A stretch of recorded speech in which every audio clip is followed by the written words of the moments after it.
ایک دفعہ کا ذکر ہے کہ خراسان کا ایک مشہور فقیہ بغداد آیا تو خلیفہ ہارون رشید کو بھی اس سے ملاقات کا شوق پیدا ہوا، تو اس نے اس دربار میں بلایا، گرم جوشی سے اس کا استقبال کیا اور بڑی محبت سے اپنے پاس بٹھایا۔ فقیہ اس عزت افزائی پر بہت خوش ہوا اور ہارون پر اپنے علم کی داغ بٹھانے کی کوشش کر رہا تھا کہ اچانک بہلول دانا بھی کہیں سے پھرتے پھراتے دربار میں آ گئے۔ بہلول نے سلام کیا تو ہارون نے بہلول کو بیٹھنے کا کہا، تو فقیہ بہلول کا معمولی لباس، بوسیدہ گڈری اور دھول میں لپٹی جوتیاں دیکھی تو حیرت سے ہارون سے بولا کہ آپ بہت مہربان ہیں، معمولی لوگوں کو بھی اپنے دربار میں جگہ دیتے ہیں۔ تو بہلول دانا اپنی جگہ سے اٹھے اور عصا زمین پر مارتے ہوئے اس فقیہ کے قریب پہنچے اور بولے، قبلہ گستاخی معاف، آپ اپنے ناقص علم پر کیوں اتنے مغرور ہیں؟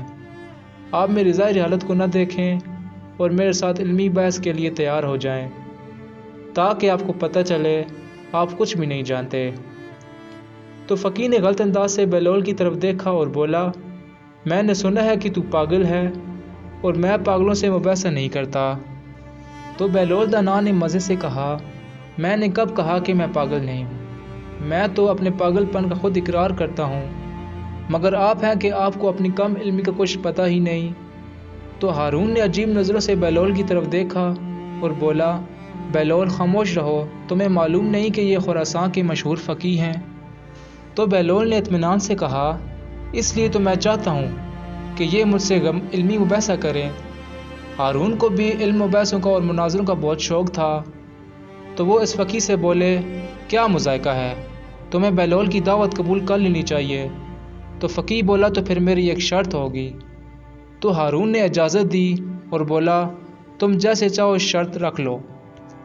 تو فقیہ بولا کہ میری شرط یہ ہے کہ میں بہلول سے معمہ پوچھوں گا، اگر اس نے درست جواب دیا تو اسے 1000 اشرفیاں دوں گا، اور یہ ناکام رہا تو مجھے 1000 اشرفیاں دینے کا وعدہ کرے۔ تو بہلول دانا مسکرائے اور بولے کہ ہم فقیروں کے پاس مال دنیا کہاں، ہاں میں خود کو آپ کے سپرد کر سکتا ہوں کہ آپ ایک غلام کی طرح مجھ سے کام لیں اور اپنی 1000 اشرفی پوری کر لیں، اور اگر میں 1000 اشرفی جیت لیا تو وہ مسکینوں اور غریبوں کا حصہ ہے ہی کہ امیر المومنین حضرت علی فرماتے ہیں کہ جہاں بھی دولت ضرورت سے زیادہ ہے تو وہاں یقیناً کسی حقدار کا حق ضائع ہو رہا ہے۔ تو فقیہ نے کہا، مجھے منظور ہے، اور کیا تم تیار ہو کہ میرا معمہ حل کرو؟ تو بہلول نے جواب دیا، بے شک میں تیار ہوں، آپ عرض کریں۔ تو فقیہ نے ہارون سے پوچھا، حضرت کیا آپ کی بھی اجازت ہے؟ تو ہارون نے شاہی انداز میں کہا کہ اجازت ہے۔ تو فقیہ نے اپنا معمہ پیش کیا کہ ایک گھر میں ایک عورت اپنے شرعی شوہر کے ساتھ بیٹھی ہے، اسی گھر میں ایک شخص نماز پڑھ رہا ہے اور دوسرا روزے سے ہے۔ اچانک دروازے پر دستک ہوتی ہے اور ایک ایسا شخص اندر داخل ہوا کہ جس کے آنے سے شوہر بیوی ایک دوسرے پر حرام ہو گئے، نماز پڑھنے والوں کی نمازیں باطل ہو گئیں اور روزے دار کا روزہ بھی باطل ہو گیا۔ تو کیا تم بتا سکتے ہو کہ باہر سے آنے والا شخص کون ہے؟ تو دربار میں سناٹا چھا گیا، لوگ ایک دوسرے کا منہ تکنے لگے۔ تو بہلول نے جلدی سے کہا کہ گھر میں داخل ہونے والا شخص اس عورت کا پہلا شوہر ہے جو سفر پر گیا ہوا تھا، کہ جس کے بارے میں خبر ملی تھی کہ دوران سفر انتقال کر گیا ہے۔ اس عورت نے حاکم شرع کی اجازت سے اسی مرد سے نکاح کر لیا تھا جو اس کے برابر میں بیٹھا ہوا تھا۔ انہوں نے 2 مردوں کو اجرت دی تھی، مرحوم شوہر کی نمازیں ادا کریں اور روزے رکھیں۔ اسی اثناء میں پہلا شوہر سفر سے واپس آ گیا کیونکہ اس کی موت کی خبر غلط تھی، چنانچہ اس کے آنے سے دوسرا شوہر اس عورت پر حرام ہو گیا۔ ان 2 مردوں کی نمازیں اور روزے باطل ہو گئے جو شوہر کو مردہ سمجھ کر اس کے لیے پڑھی اور رکھے جا رہے تھے۔ تو ہارون نے تعریف کرتے ہوئے کہا، مرحبا مرحبا، بہت خوب بہلول، بعض اوقات تو تمہاری دیوانگی فرزانون کو بھی مات دے دیتی ہے۔ باقی وزیر امیر بھی داد تحسین دینے لگے۔ شور کچھ کم ہوا تو بہلول کہنے لگے کہ عالی جا کی اجازت ہے کہ میں بھی حضرت فقیہ سے ایک سوال کروں؟ تو ہارون نے کہا کہ اجازت ہے۔ تو بہلول نے فقیہ سے پوچھا، کیا آپ تیار ہیں؟ تو فقیر نے ناک چھڑک کر کہا ضرور پوچھو۔ تو بہلول دانا بولے کہ فرض کرے کہ ہمارے پاس ایک مٹکا شیرہ اور ایک مٹکا سرکہ موجود ہے، ہم اس سے شکنجبین تیار کرنے کے لیے ایک پیالہ سرکہ اور ایک پیالہ شیرہ مٹکوں میں سے نکال کر اور دونوں کو کسی برتن میں ملا دیتے ہیں۔ اس وقت پتہ چلتا ہے کہ اس میں تو چوہا مرا پڑا ہے۔ کیا آپ بتا سکتے ہیں کہ وہ مرا ہوا چوہا سرکے کے مٹکے میں تھا یا شیرے کے مٹکے میں؟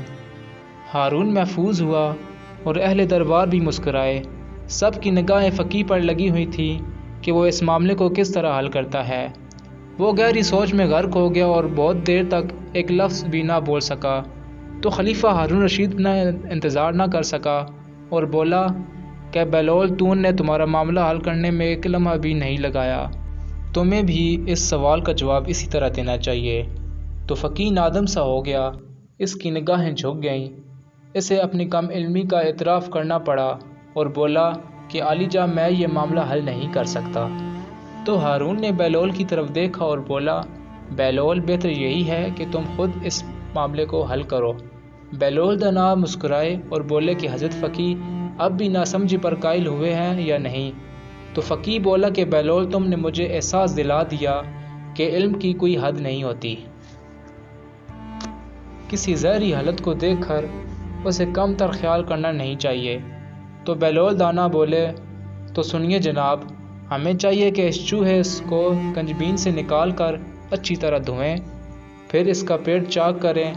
اگر اس میں سرکہ ہوا تو سمجھیں کہ یہ سرکے کے مٹکے میں موجود تھا، اگر شیرہ ہوا تو اس نے شیرے میں چھلانگ لگا کر جان، لہٰذا جو کچھ بھی اس کے پیٹ میں ہوا اس شے کے مٹکے کو ضائع کر دینا چاہیے۔ تو اہل دربار اش اش کر کے اٹھے۔ ہارون بھی بہت خوش ہوا، اس نے بہلول کو آفرین کہی۔ فقیر نے سر جھکایا اور 1000 اشرفی اس کے سامنے ڈھیر کر دی۔ تو بہلول دانا نے وہ اشرفیاں سمیٹ لیں اور باہر جا کر غریبوں اور مسکینوں میں بانٹ دی، اور جب وہ اپنے بسیرے پر پہنچے تو ان کی جھولی خالی تھی۔